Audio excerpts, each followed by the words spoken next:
Welcome to Doing the Work, frontline stories of social change, where we bring you stories of real people working to address real issues. I am your host, Shimon Cohen.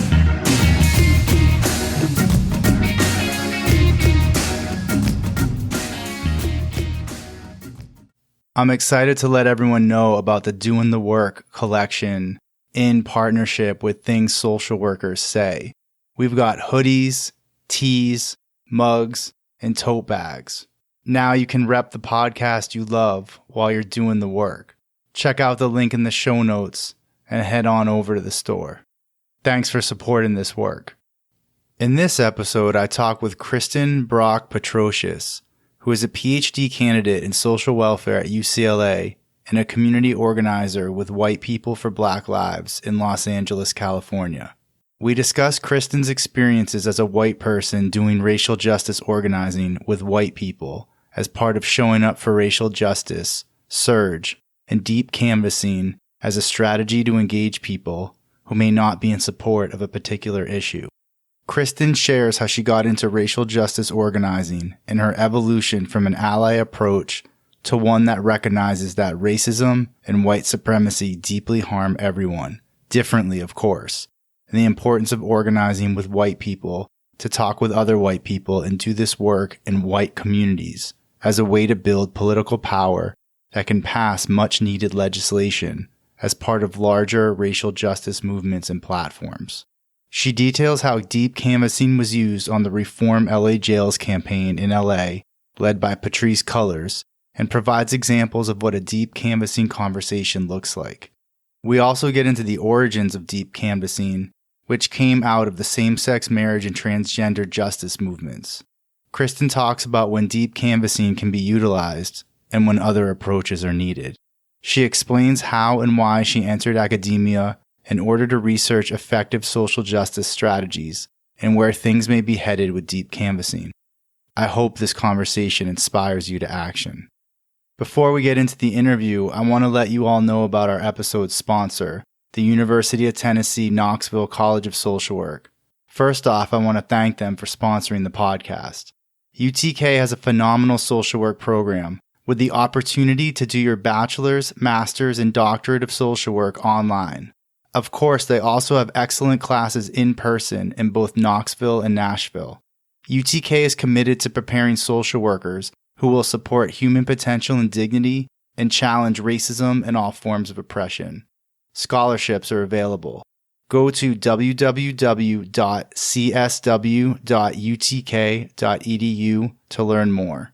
And now, the interview. Hey, Kristen, thanks for coming on, doing the work. I am so excited to have this time to talk with you about your racial justice organizing and especially talking about deep canvassing. And we connected right on Twitter because I put out a tweet some time back saying for real, how do we talk to white people about racism? Mm-hmm. And you responded and were like, I have a way, I have some ideas on how to do that. And that's what my research is all about. So, we're going to get into all that, but if you could talk, to start us off just a little bit about your racial justice organizing background and how you got into it. Mm-hmm. Thank you. I'm excited to be here. And I'll say too, it's an awkward thing to be a white person talking about racial justice organizing focused on white people. It's awkward because we're very used to the importance of centering the work of Black, Indigenous, and Brown folks. And we know strategically we need to work to end racism in white communities. So I'll just name that it's awkward and a conversation we need to have. And but it's always in the context of one part of a broader piece of work that needs to happen as part of multiracial movements. So when I was in my early 20s, I think like many, probably well-meaning white women social workers in particular, I approach social change work from a pretty paternalistic kind of service-oriented mindset. I was raised really Catholic, grew up my dad would take me to soup kitchens. I did a lot of service work when I was in high school. And when I was in my early 20s, I started to get more involved in activist work at the university I was at in Wisconsin. And through that, I ended up being part of this program in the Bay Area. And I ended up at this poetry event led by a women of color anti-violence organization. And there was a Black woman poet speaking this great piece. And part of it, there was a moment when she said something, speaking to white people in particular, where she said, if you want to help, don't come into my community, meaning Black communities or Black neighborhoods. Go work with your own people. And I remember I went that night, like I was sleeping, and it like unnerved me in a really great, uncomfortable way. I never heard that before. I never heard anyone say white people go work with white people. And I remember my subconscious kind of processing that while I was sleeping that night and just really questioning, like, what does that mean? What do I do with that? And I happened to be staying with some folks who were involved in this like white anti-racist organizing project called the Challenging White Supremacy Workshop. And they were, I remember like having coffee that morning and just like talking, asking questions. I was very naive and, very fresh to even the concept of thinking about racism and myself as a white person, in all honesty. And they listened and they asked me good questions and they suggested things that I read and ways that I might think about the questions I had. And that was the beginning of getting me involved, really. From there, I, started like a dialogue group and then very quickly realized that there needs to be an action component. So in about like 2005, I was part of a group that created a white anti-racist organizing collective in Wisconsin. We were one of about a dozen groups like that across the country at the time. One of the groups was a group I organize with now, LA Aware, who was around way back then too. So I got involved in that group. A lot of our work focused on supporting organizing by folks of color. So we would bring out white people to support undocumented migrant organizing in Wisconsin for in-state tuition. We would turn out people to support fundraisers. Over time, we got involved in the group that did a lot of the Black Lives Matter organizing in Wisconsin. And other things, but really our framework at the time was the traditional ally model, that our work as a white person was to show up for folks of color. And I had one specific experience where I was involved in organizing mostly houseless folks, mostly Black folks who were in a park, and they were being constantly policed and put in and out of jail just for sleeping in a park. And we organized with that group over 5 years, and it became apparent that no matter how much power we built with that community, with broader communities of color in that city, it didn't matter how many people we turned out to city council meetings. In the end, like the elected officials, when it came down to allocating resources or making policy decisions, time and again, they sided with the interests of white property people. And so it really brought home to me this piece of, to actually like advance racial justice wins, we need to build power in Black and brown communities, and we need to both work to end racism in white communities, but even more concretely to build support for racial justice at the policy level in majority white communities. And so that's what kind of put me on a very focused path in figuring out, what does it mean to build a base in majority white neighborhoods?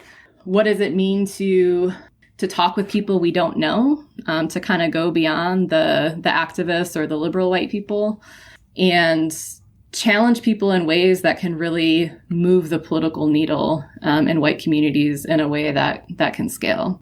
So before going, deeper into like deep canvassing and in the campaign in LA you were a part of, and, some of the actual steps of deep canvassing, I wanted to talk about something you just said, because so you're doing all this organizing work and you realize that the policymakers are still siding with white property owners, right? Was that just something that was so glaringly obvious to you at the time, or was that like conversations you were having that was like when you started really noticing that that's what was happening? Do you know what I mean? Because like there could have been an approach where it's like, okay, we're going to mobilize and we're going to go try to get Black and brown people as in those elected official positions, or right, because that's part of the approach too. But How did that like happen for you, with that campaign that you were a part of at that time? I mean, this was in Wisconsin as well. So Wisconsin is like, there are people of color in Wisconsin to spell the myth that it's an all white state, but it's like, it's like 85% white. But even, Madison, where I was living, and the city council who made a lot of these decisions, even folks of color who were on the city council often voted against the policies we were trying to get passed. And honestly, it's like you see it play out all the time in places like LA, where it's like really, in some ways, the ideology of just wanting to remove folks who are homeless and not view them as problems and not actually provide resources. It's like a pervasive liberal framework. Mm-hmm. So I guess it never really occurred to me that it was a piece of, well, if we had more folks of color on city council, this would be different because the folks of color who were on city council voted the same way. And it would be like, we'd have literally like 100 people who would speak testimony over 4 hours. And then 2 white people would show up who were part of the homeowners association in opposition to the thing we were trying to pass. And then every single city council member would vote with the opposite position, the one of the homeowners associations. I mean, I think it's such an important point that it comes down so often all the time, right? In terms of political power. And it sounds like from what you're saying is no matter how many people you had turn up, the political power resided in white property owners. And that was predominantly this larger voter block, right? That the city council members are going to ultimately side with, because that is like probably who's funding their campaigns, who's keeping them in office, who's voting them into office, all of that. So after that, what happened, next for you in this transition and, this work? Yeah. I mean, there are many small moments in between, but for me, kind of the next pivotal moment is when, so I was staff with Surge for a while.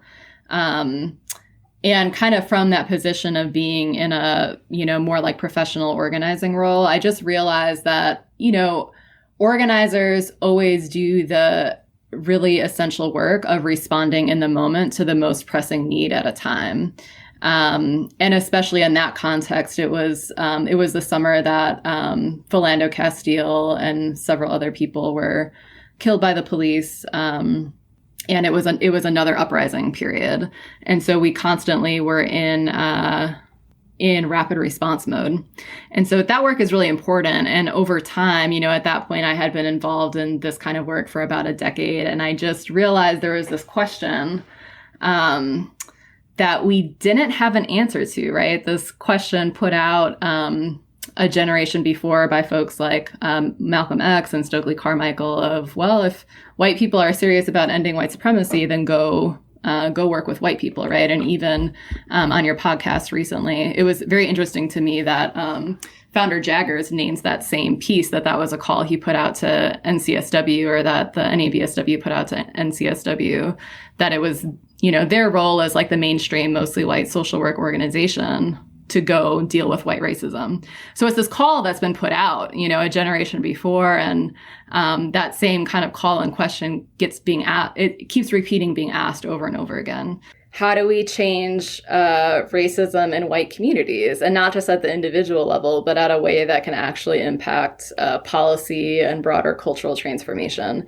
And so I started to realize, after just a period of constantly being in rapid response mode, that I felt this hunger to actually figure out what kinds of strategies could help move forward shifts in white communities towards racial justice. And I didn't know what that looked like, but I started to feel hungry about finding a space to do that. And over time, I realized that a research angle actually could provide that space. You have a different orientation to time.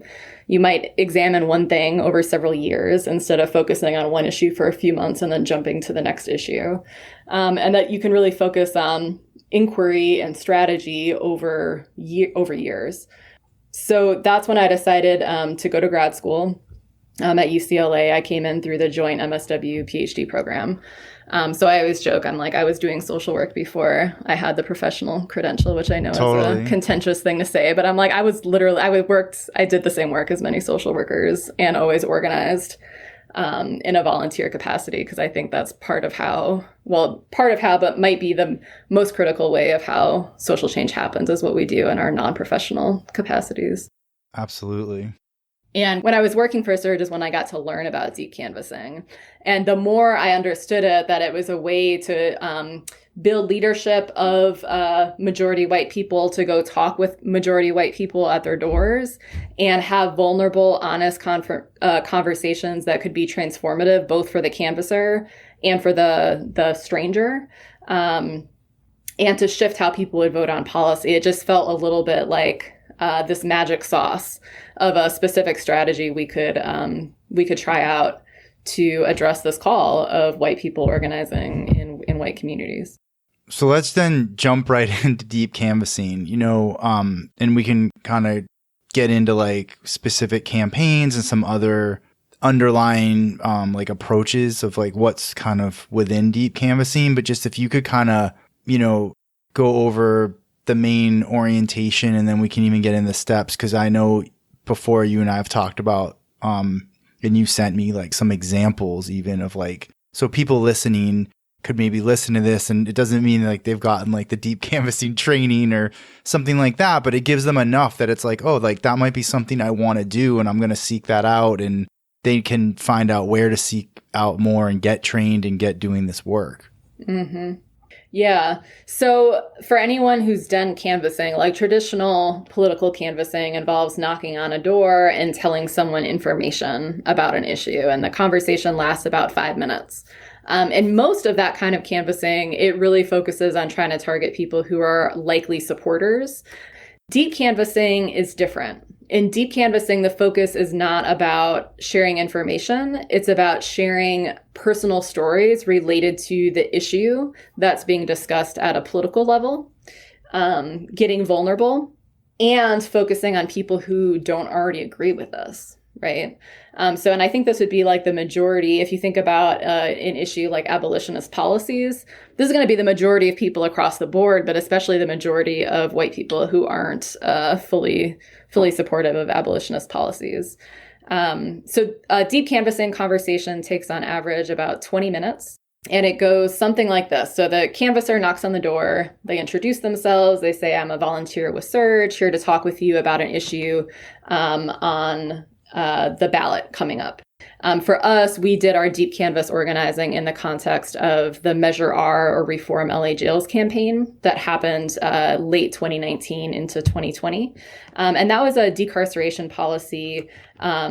The vision for that came from Patrice Kahn-Kollers, one of the co-founders of Black Lives Matter, and a coalition of groups.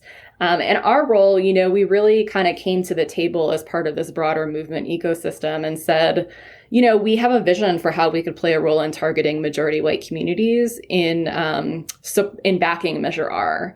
And I think that's an important point too, because sometimes I know some of my early training or modeling for what it meant to be a white person doing racial justice work was to wait for folks of color to tell me what to do.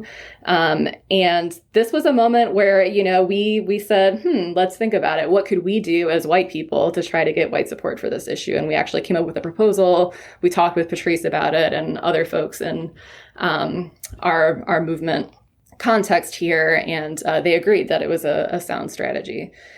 So over those 6 months, we mobilized over 600 people. We had over 2,000 deep canvas conversations, and the measure won by a landslide in March 2020, just before COVID stay-at-home orders started. So it was a big win for us. So what the policy won was a reallocation of funds from jail expansion into community resources. It also set the path forward for Measure J, which is another ballot initiative that won by a landslide in November, that really came about as a result of the Black Lives Matter movement this past summer. And that measure reallocated 10% from the sheriff's budget into community resources, an even bigger move than what happened with Measure R. So it really is seeing, kind of the concept of abolition starting to take place through policy. Yeah. So would that be safe to say that's when people are talking like defund the police, those would be some of the steps towards that? Mm-hmm. Yeah. There's a case to go even farther. Right. Of course. And it's a move in the right direction, right? It's like abolitionist Exactly. policies are those that start to chip away at the power or resources that the carceral state has. Yeah. And the tactic that your group, Surge, used as part of that campaign was deep canvassing. Mm-hmm.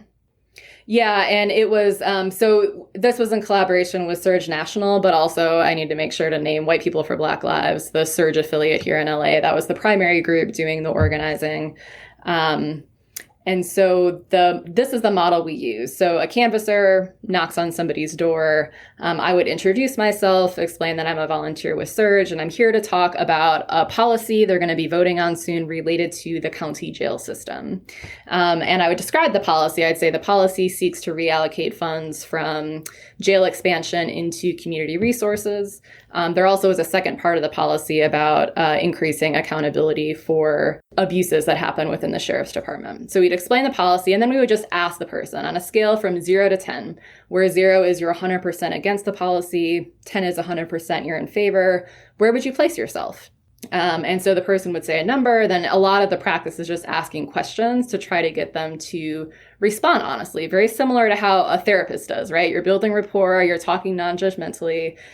So why is 5 the right number for you? What's on either side for you? What are some things that might move you towards being more in support? What are some reasons that might move you towards being opposed? And the goal there is we really want to hear whatever is going on within them psychologically that might move them to be opposed to the policy. We want to know that. And I think this is contrary to a lot of our kind of political teaching sometimes, that we don't want somebody to say the problematic thing. And if they do, we're going to like have a great response right away. Instead, it's about like, we want you to be honest, because whatever your holdup is, it's there whether or not you tell us. But if you don't tell us, we can't do anything to work on that issue with you, right? So here at the beginning of the conversation, we want the person to be honest, and we're just listening and taking note of the things they're saying, but we're not responding to it then, right? Also very similar to like a therapeutic technique. So after we've done that, we just have a sense of what they're thinking about the issue. Then we start to talk about stories. So we would ask them, do you know anyone who has been arrested or in jail? Sometimes they would say yes. Oftentimes when talking with folks in majority white communities, they're actually not targeted by policing or carceral systems. So a lot of times people would say, no, I don't know anybody. And then we would ask like a bridge question where we'd say, a lot of times people in jail struggle with mental health or addiction issues. Do you know anyone who has struggled with mental health or addiction issues? And there, almost everybody can think of somebody they know themselves or a loved one.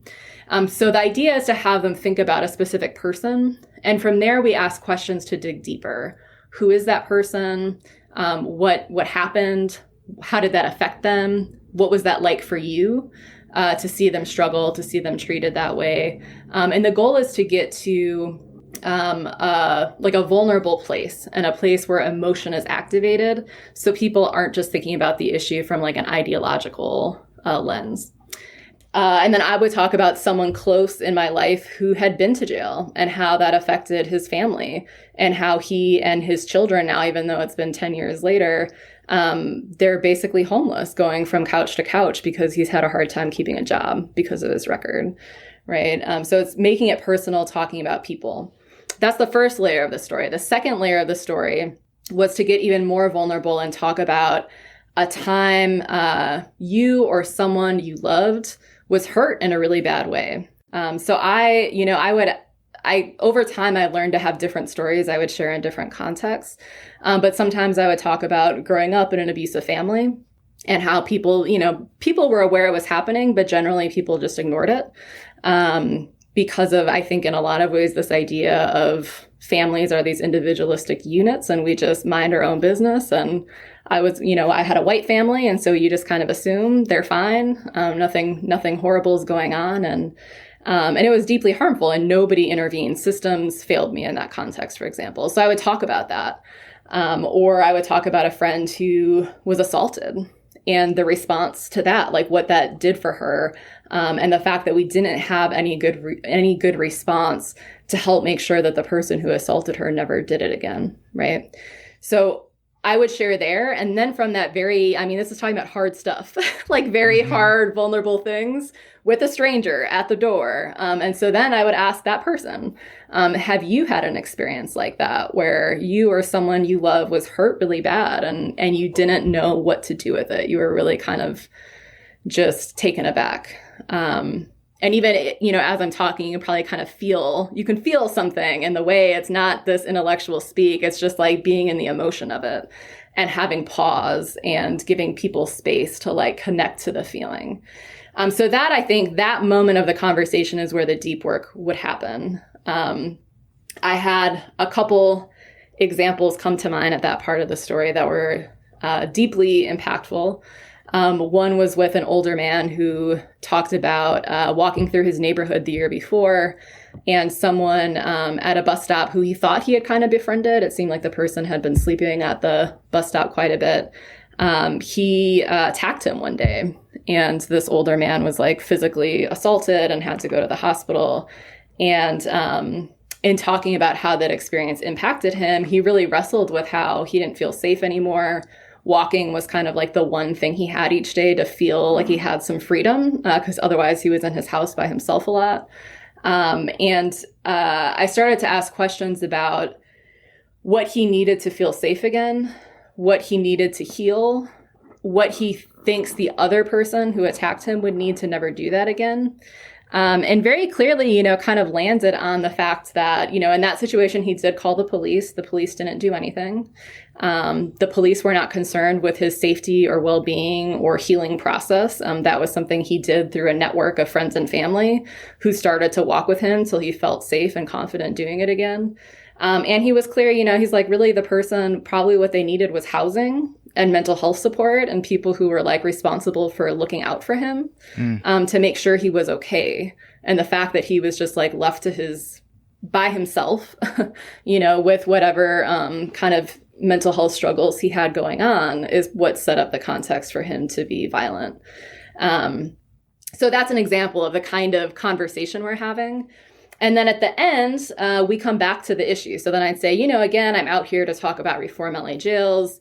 Here again is what the policy will do. And then I'll say, earlier you said, and now I'll name the thing they named at the beginning of the conversation, the reason that they weren't sure they were going to support the policy. So they might have said, well, I'm just not really sure, like, if the funding will go into resources that are actually going to help. So I'd say, earlier you said you weren't sure about the funding, if it was actually going to help. What do you think now?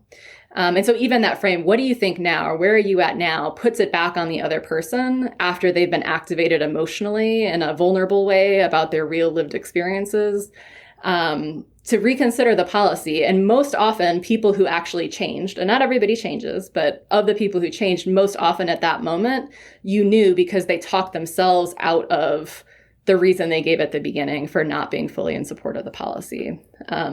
So they talk about it. That's also a moment. That is a moment where the canvasser can persuade a little bit.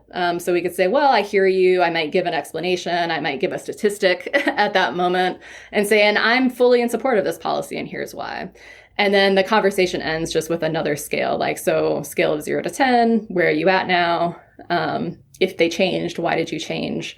And that's it in a nutshell. And so, deep canvassing, it's very impactful. In reality, at the doors, right in that moment, beginning to end of conversation, we found about 30% of people said that they moved, that they increased their support for the abolitionist policy. If you look at studies of deep canvassing that have looked at, okay, when they're not telling directly to the canvasser where they're at, and if you're looking out over time, 2 months later, 3 months later, 4 months later, does the change that happened in a deep canvassing conversation stick? The percent that change, it probably ends up being something closer to like 10 or 15%. So if you think of 10 to 15% of white people, or people who live in majority white neighborhoods, however you want to frame it, 10 to 15%, it's not a majority. It's not a huge number, but it's enough to shift elections, right? And that also feels practical because it's not, I think sometimes we want to think that there's, a magic cure or like an antidote to racism. And we know this stuff is like deeply entrenched. Like it's not easy. So I think it's a very practical, like this is a useful tool. It's not the only useful tool. It doesn't work for everybody, but it works for enough people that I think it's a really important organizing strategy to use more widely. Yeah. Yeah. I mean, it just sounds really powerful. And if it works, then it's absolutely something that should be used, right? And I have a couple questions about it, you know, based on what you're saying. I think the first one is like, I was talking about it back when you and I first connected. I was talking about it with a friend of mine who is Latina, identifies as brown, and she was just like, I'm not doing that. You know, like I can't listen to that. That's just too painful. Like I already deal with this every day. So it's definitely a choice of like who, and that's why, as you're saying, it's a thing for like white people can do, you know, with other white people. But you also, it sounds like you really have to be able to listen to all that. You have to be in a place where you can hear, right, the person saying things that like might really bring up a lot of emotion for you. Yeah, so it's definitely some people, you know, it's going to be a little bit too much. There's also a piece of, you know, some people I think have a, you know, background or skill set that sets them up to be like really good at this. So social workers and mental health folks in general are like really good at deep canvassing because they know how to hold this kind of space. Women and femme people are very used to holding emotional space for other people. And, you know, a lot of queer and trans people are just used to being in relationships with family or loved ones where sometimes they say really painful things. So some people, you know, some of us have skills or experiences that actually make us better at deep canvassing. And it's not for everyone. And the other thing I'll say is, I think in our specific organizing context and strategy, you know, our focus was white people organizing white people, but deep canvassing is a tool that can be used more widely. So one of the folks who organized with us as part of the LA Teachers Union, and there was a multiracial group of folks working on deep canvassing related to an effort to get police out of schools.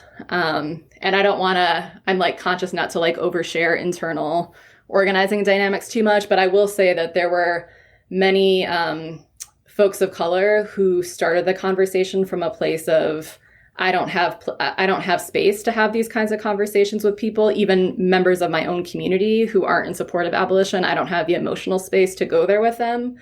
And then actually experiencing a bit of what a deep canvassing conversation could be. Many people, they moved. They were moved by seeing it in process and were moved from their place of like, I can't do that. That's too much pain. I don't have space for it. Many people, they actually ended up doing the organizing with their own communities and found it to be very transformational.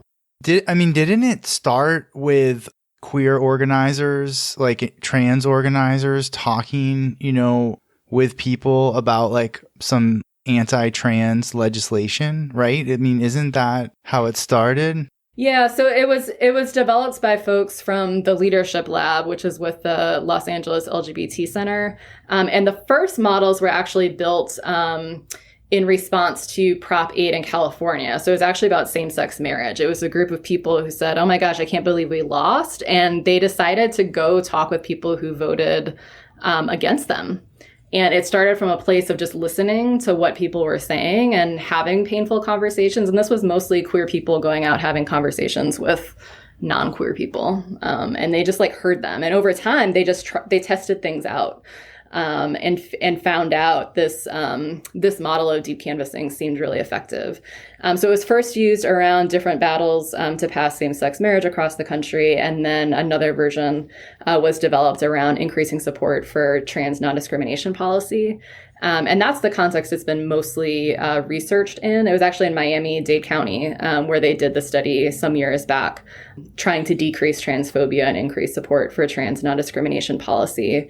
It also more recently in 2020, there was a couple experiments published that also looked at increasing support for pro-immigrant policies and decreasing xenophobia and found it to be effective in that context as well. I mean, it's amazing, and it's something that should be taught in social work education for one thing. So that I'm so glad, you know, again, that you're on here, because I know people will listen and access this through this medium too. The other thing I wanted to ask you, right, is like, you said it, like you're going and you're talking to strangers, right? How many, you know, people say like, I'm not interested in any conversation? How many people stick with the conversation?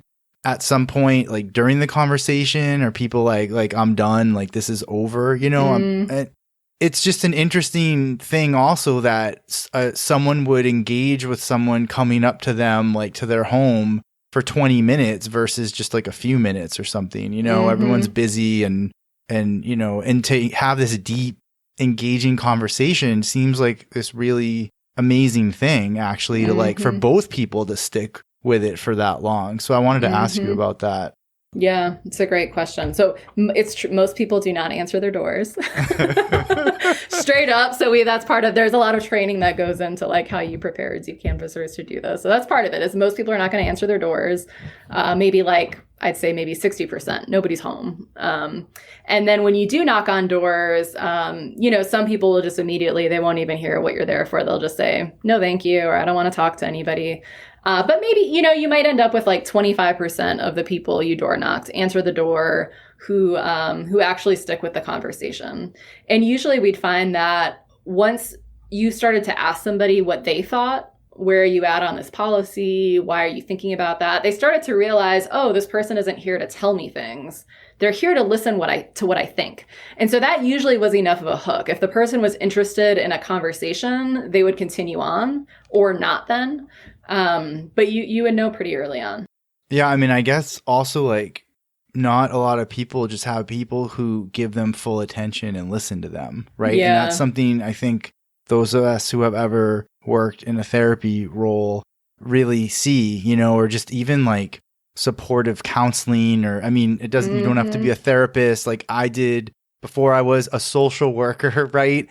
I did street outreach with youth experiencing homelessness, and like they were not used to adults taking the time and just listening to them, So they had a lot to say once you could build that relationship. Yeah.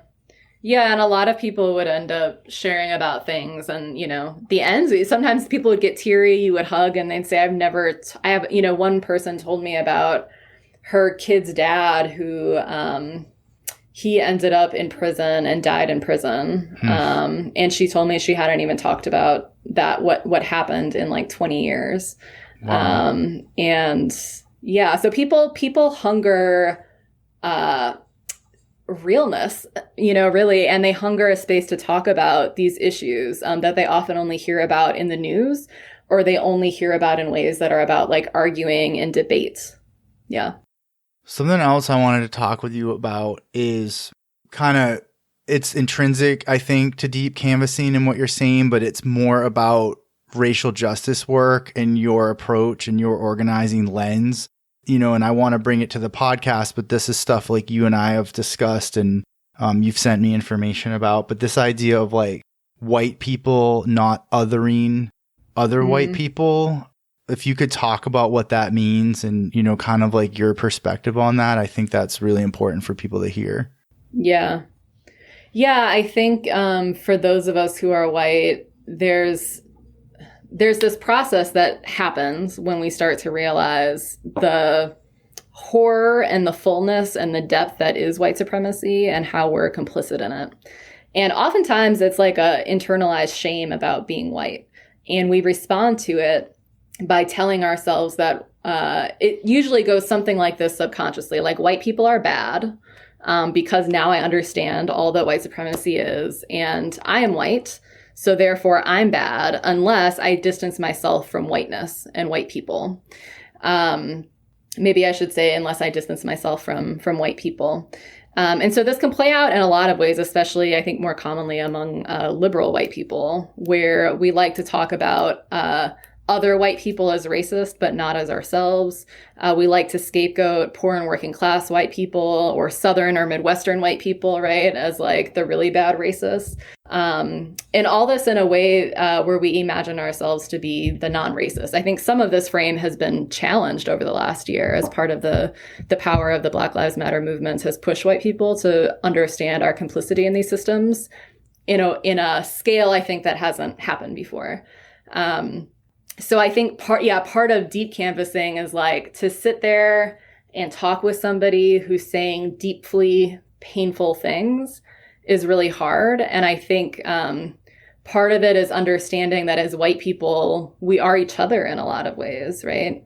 And there's a way that, the fact that I can talk to someone who is a more like conservative white person and I can see parts of my grandfather in him, or I can talk to somebody who's, more like a liberal white racist, which is, most of LA white people context.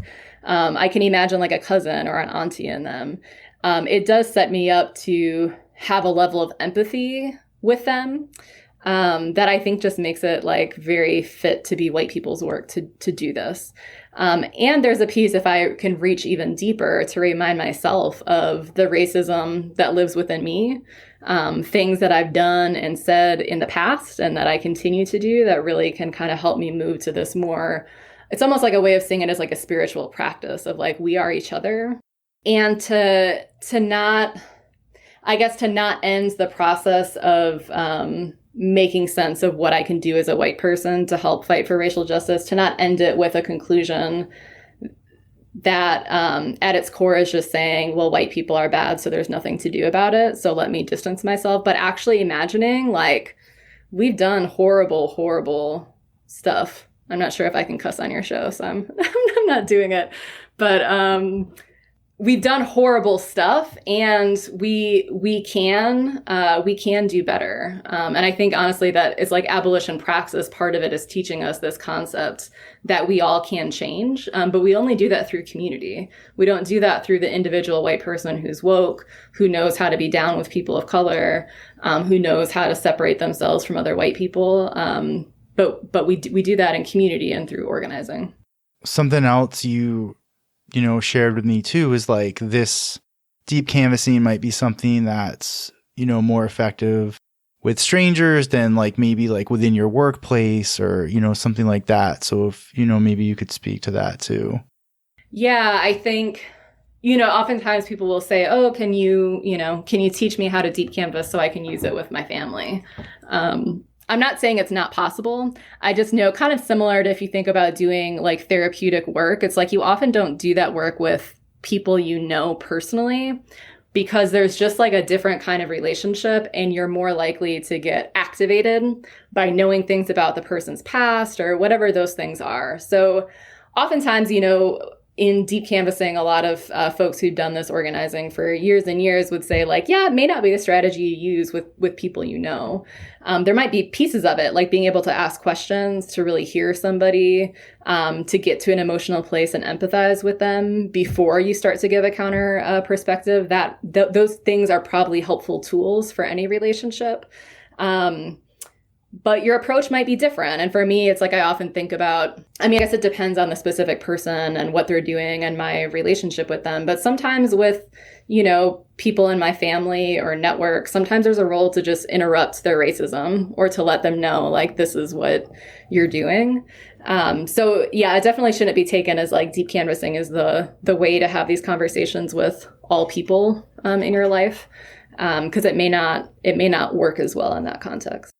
Yeah, and I think some of what you and I, talked about before is there are situations where racist practices, institutional practices need to be exposed and made public and broken down and pushed back against, because the conversations are getting nowhere, right? I mean, there's the deep canvassing part to me, I guess, that feels different is you're there for 20 minutes and then you move on. Whereas when you're trying to do organizing, let's say like within your workplace, like to try to change things, and it's like you're getting the retaliation and the backlash and you're seeing nothing changing. I don't, that's where I think it can be like really hard and really, frustrating. And we've seen that, like, it's come out a lot, like more, it seems like there's a new story coming out every day of someone who, especially especially Black women who have like left jobs or been fired or, been just totally discredited. But not, but other folks too, white folks too, who are just like this, I was doing racial justice work and no, it wasn't working. Like, Yeah. Yeah, I think it's definitely different strategies for different contexts. If you're like doing work inside of an institution, there's a different kind of politic and strategy that goes into it. And there's also a place of, when it comes to changing institutions, say if you're from the outside, there's a whole, long history organizing strategy that you actually want to polarize people, which is like what we see in the context of talking about defunding the police versus going along and being complicit with status quo policing, right? It's like there's huge change that can happen when you polarize an issue en masse and try to shift like a entire institution. So trying to empathize and, have these conversations in that particular like broader level context, I don't think would be a good match for it. And sometimes individual people who are in positions of institutional power, they just need to be called out, and so that's an important point, because it's not, I think sometimes deep canvassing runs the risk of being misinterpreted, that it kind of falls into this like, let's be gentle and kind and nice and listen to each other and that will solve everything. Like, no, this is a specific organizing strategy for a specific context only. Yeah. Yeah, I'm really glad you said that. And I mean, and it's okay if obviously you think otherwise, and that would be something I need to reflect more on. But I think it's important because, we can also learn about something and think like, oh, this is it. This is now it for everything. And it just doesn't, it's refreshing to hear you, someone who's used it, who's seen it work, who does research on it, who's so invested in it, but also recognizes like it's got a specific purpose, and maybe it'll evolve and it'll be able to be used in different ways, in different contexts too, with some of the work you're doing and the research you're doing and where it ends up going. Yeah. And, the other thing I'd say about deep canvassing, which doesn't get talked about as much, is it creates a great space to develop leaders, right? So like we organized hundreds of people who were going out having deep conversations about abolition. And a lot of these folks were not abolitionists when they started, but through practicing like this vulnerable conversation over and over again, most of the canvassers moved quite a bit. And so then when the uprisings happened this summer, we had hundreds of folks who were really well steeped in how to talk about abolition in, their daily lives and their networks, and who are ready to be activated for the next issue. So a lot of people went from Measure R deep canvassing, COVID shutdown happened, they started organizing with the teachers union, they started organizing to get Jackie Lacey out of office as the district attorney, which Black Lives Matter has been pushing on for years, and we won that as well. People started working on Measure J, people started organizing to turn out low propensity working class white voters in Georgia through phone banks. Like people had just like, boom, we're ready. And so when we think about preparing large numbers of people with high skill to mobilize so that when we have mass movement moments, we're just like ready and prepared, deep canvassing does a lot in that regard too. So that's a perfect segue to, so someone listening, that's, how can they learn more? How can they get involved? How can they get trained, in deep canvassing? So in terms of how to get involved, I saw someone post this on Twitter recently, like if you want to make change, join an organization. I agree with it 100%. Like, again, we don't win change as individuals. We typically don't win change through our paid work. Some of my personal sheroes in deep canvassing were social workers, psychiatrists, mental health professionals who during the day were working in the juvenile justice system, were working in the jail diversion program, were working in the mental health program, who then on the weekends would go out and try to shift policy to actually move towards a world where they would no longer have their jobs, right? If these systems no longer exist. So joining an organization, I think, is key. That's going to look different wherever you're at, and also, your own identity. If you're a white person, showing up for racial justice has chapters in all over the country. So I'd highly suggest connecting with the local surge group. So the question of how to get involved in deep canvassing, that's, as we talked about, it's tricky because there's not, so AOC recently, after the election, she actually on Twitter was talking about kind of a call for year-round deep canvassing programs around a variety of issues of how you actually deeply engage people outside of just election cycles. So it's kind of a similar thing where it's a call that's put out. I know there's White People for Black Lives Here is interested in that. That's part of the research I'll be beginning with them probably in the beginning of 2022 because of COVID. we hope that that'll be the beginning of like a year-round deep canvassing program that we do, because we always need to be having these conversations and trying to do this deeper transformation, even if it's not related to a specific electoral cycle. But your question of how do people go get trained, I don't have an easy answer for that. There's a variety of groups who have been doing deep canvassing, but it tends to be like around campaigns that come and go. Yeah. I hope, and that's part of, I guess, with my research, I hope that over time, we can build even more evidence for the efficacy of deep canvassing in this context of racial justice, in the context of trying to move white people, in the context of trying to increase support for abolitionist policies. I hope that that kind of research can build more resources to do this kind of work.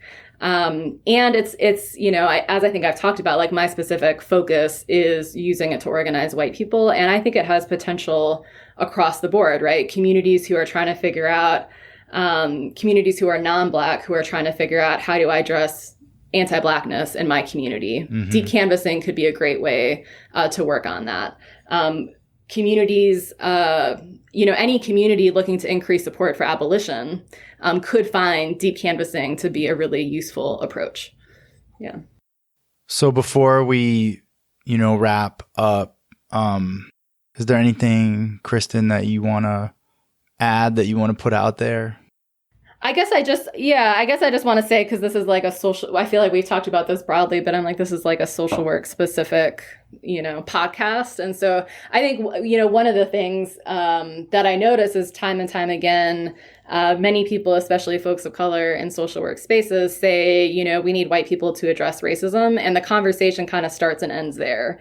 And so, part of this really is trying to give one example for what it means to address racism in white communities in a way that isn't just insular to within social work education, which is often like the most concrete level we take it to in social work, because it's like we have some, easy level of influence among how we do education. But I think there's this additional piece of what does it mean for us to be social change agents in the broader community. And I appreciated your interview with the folks from NABSW, because they talked about like how they always had these roots with like Black community activists who weren't social work professionals necessarily, right? So like the National Welfare Rights Organization and, just like moms in neighborhoods who were organizing on stuff and activists. And I think I actually helped ground me a little bit, because sometimes I think I feel a little bit outside of social work, like many of us do, because my work is so focused in organizing and activist methods that aren't, strictly within the profession of social work. And so I'm like, social work needs to, and like NABSW has always been connected with these broader grassroots struggles. Yeah. Yeah. And true social justice work is going to be limited by a lot of the current social work approach, because is it really about liberation or is it about social control? And that's something, we like that many conversations I've had with guests on the podcast we've gotten into, right? And so it's like, yeah, you're grounded in the community, which is why I wanted to talk with you so much. And I think, my experience with social work students and practitioners is that people are hungry for this. Like people are like really looking for like, how do I best create change? Like most people, there's that whole thing of like, why'd you get into social work? And a lot of people will say, well, I want to help people. But there's a lot of people who are like, I want to change things. Like I've been affected. My family's been affected. My community's been affected. And I'm doing this because I want to like change things. I want to make things better. And the work you're doing in this research and in the time you've taken to share, this approach on here. I mean, that's a huge step in that direction. Yeah. Yeah. And and I'm very appreciative. It's like we've only been able to do deep canvassing and help push Measure R because of like brilliant, bold Black leadership here in Los Angeles, right? And so that's part of this broader thing of understanding our work as white people as part of a broader multiracial Black-led movement. And so, yeah, to always like remember that. And so wherever you are, there are folks doing the work. The work's going to look different. How you might be able to plug in might be different.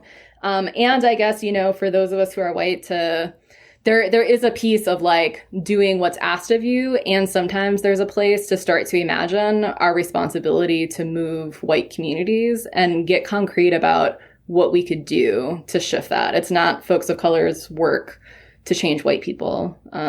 And it's ours. And I think we actually need to provide more leadership in imagining what that can be like, with accountability, with mutual interest, right? All these things. But sometimes I think we, whether we're aware of it or not, we get worried that we're going to make a mistake. And so we don't fully let ourselves imagine and try things out. Wow. I know we said that we'd be wrapping up, but you just saying all that really got me thinking. So you had shared that in the beginning, you approached racial justice work from an ally model, and then that evolved for you. So could you talk about that evolution? Yeah. So, like I said, when I first started to work on racial justice issues, I think like most white people, honestly, I was taught that my role was to be an ally, that I just needed to like do what people of color asked of me and show up for whatever the struggle or the issue was, the thing I needed to do. But it kind of got set up in this way as though like my own life was somehow separate from struggles for racial justice. So over time, I've really, I don't know, just like thought a lot about my own experiences in my family growing up and come to understand how whiteness damages white people too. So, like many white families struggle with addiction, mental health, domestic and sexual abuse, homophobia, transphobia, all these things that really are, in some way they're part of this complex of being the colonizer. And we're trained not to talk about it and to pretend that everything is fine. But we know we also have like all these white men who are mass shooters and violent white supremacists and abusers all the time.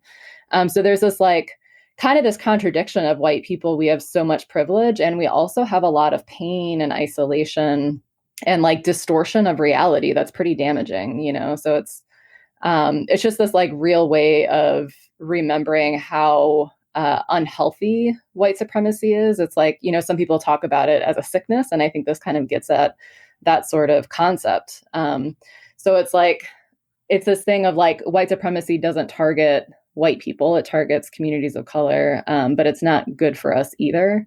But we tend to, like white people, we're trained to kind of like hold on to this bribe of whiteness in hopes that it will make us feel better. But the lie just like, it continues to just make things worse for everybody, especially folks of color. So when I, on a very like personal level, as I've like come to understand more about my ancestors, some of whom are from Lithuania, like more recent immigrants, who were, back in the day, they were like pagans. They were like the last withholders to Christian colonization in Europe. And then some of my other ancestors who, all I know about them is they were like poor white folks in Georgia for a long time who've been in the US for, a long time. So I don't really know what their European origin stories are. But when I think about my ancestors, at least like in concept, what I know about them, I can think about how they, in order to become white, they had to like strip themselves of their languages, their cultures, their deeper understanding of who they are, to become white. And then here in the US, like our identities as white people, it really starts to get defined only by this very like shallow concept of not being Black. And critical race scholars talk about this a lot, right? It's like this intersubjectivity, like whiteness and Blackness become intertwined.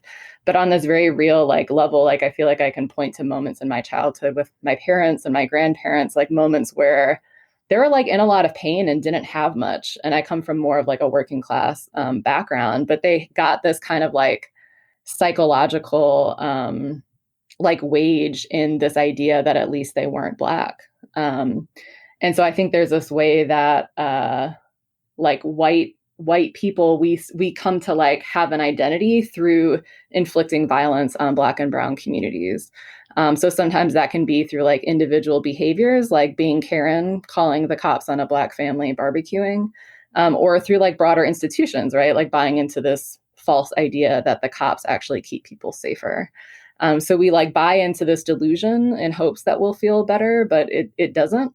And so understanding this, this piece that like the whiteness that fueled abuse and homophobia in my own family is part of my personal stake in ending white supremacy. That's like what brings me in the work. And this concept that Serge talks a lot about of mutual interest, that it's not, we don't come to the work to end white supremacy out of a sense of doing something for people of color. It's something that like really is going to make a world where we all can thrive.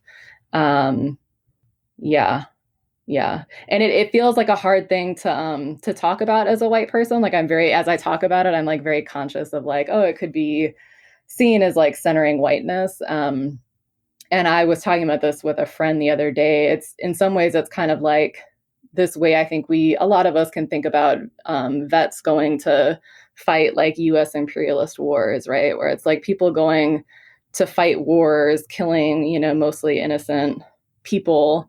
They're not the ones being killed by US imperialism, but they're harmed by it like so much, like how much like struggle, abuse, addiction, mental health issues like vets often have. It's like clear that the system doesn't actually benefit them, but they're not being like killed by it in the same way that folks in other countries are with US military intervention. So I think it's something we need to like talk more about whiteness and how it damages white people too. Not in the same way as the way the system targets people of color, but really so we can come at the work from a place of like full longing and desire to end white supremacy, not just doing things that are asked of us by other people where we may be like not as consistent in the way we show up or the leadership we bring to the work.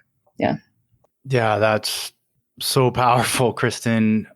I mean, you just said so much right there, and it gets me thinking about a lot.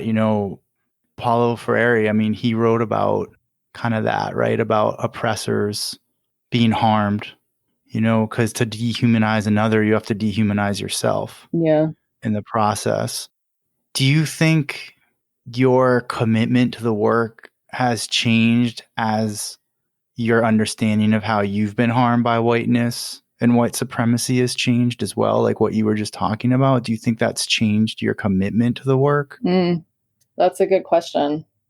Yeah, I think it has, because I think in the beginning, like a lot of my work, whether or not I was like fully aware of it or not, like I was looking for permission or validation from people of color as kind of like a sign that I was like doing something that was important. And now, accountability is incredibly important in the ways we organize, having authentic relationships with people of color in the work who can give us critical feedback and can kind of check us when our whiteness gets in the way. And there's this piece that, I don't know, like rooting myself more fully and like what's at stake for me.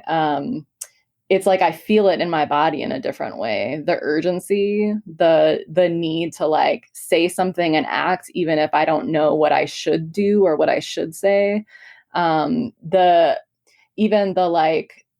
It's kind of bold to like propose organizing white people on a campaign that's led by, someone like Patrisse Cullors. It's like it's a easy thing to like imagine we should have no place in the work to do. And so even just that thing of being like, I have a lot at stake in ending white supremacy in a different way, but a mutual way to somebody like Patrisse Cullors. It's like I can show up with my full self with a vision, an idea for how we actually end racism in white communities. If I'm just coming at it from an ally framework, I don't think I would come to that place, honestly. Like limiting in a certain way. I think it's really important to talk about, and I agree it's hard to talk about it. There's a vulnerability and there's like this unknown aspect to the conversation, and having that conversation is important. I think you're right. Like it deepens the work, and maybe that's, but then you're right. It's also like that fine line, because it could easily get co-opted, and again, white people get centered and white fragility gets centered, which it's so hard to get away from that, right? It's so easy to go back into that. Yeah. And that it makes me think a little bit. There's this person, Ruby Sales. She's a longtime civil rights activist, and I think she calls herself a public theologian. Like, great, amazing title, public theologian. But she talks about, we were talking about this a little bit earlier, how, the right knows how to speak to the pain of white people, but they use that to be able to like teach white people to scapegoat folks of color for their pain. And I do think there's also this strategic element of like the left, especially white people, we need to learn how to talk to white people about their pain because it's real. It is that like vulnerable, real place that exists within us. But to teach people how to connect that to how we have so much to win if we can actually work to dismantle white supremacy and racial capitalism, that it's that exactly what you're saying, the connection to how whiteness and white supremacy damages white people as well. Yeah. Kristen, I appreciate everything you've shared and you taking the time to come on here and, for doing the work in the community. Yeah, thank you. It's been, I was asked by somebody today, what's the thing you're proudest of in your life? And I joked, I was like, most people say their kids, but I said, it's the organizing I've been involved in over the last 20 years, to be part of intergenerational, multiracial movements with a broad vision for collective liberation and actually seeing like big shifts even in the 20 years I've been involved. It's honestly kind of the best way to be human. Yeah. That's awesome. I love how you just put that. Yeah. I've never thought of that before. It just came out my mouth. Thank you for listening to Doing the Work, Frontline Stories of Social Change. I hope you enjoyed the podcast. Please follow on Twitter and leave positive reviews on iTunes. If you're interested in being a guest or know someone who's doing great work, please get in touch. And thank you for doing real work to make this world a better place.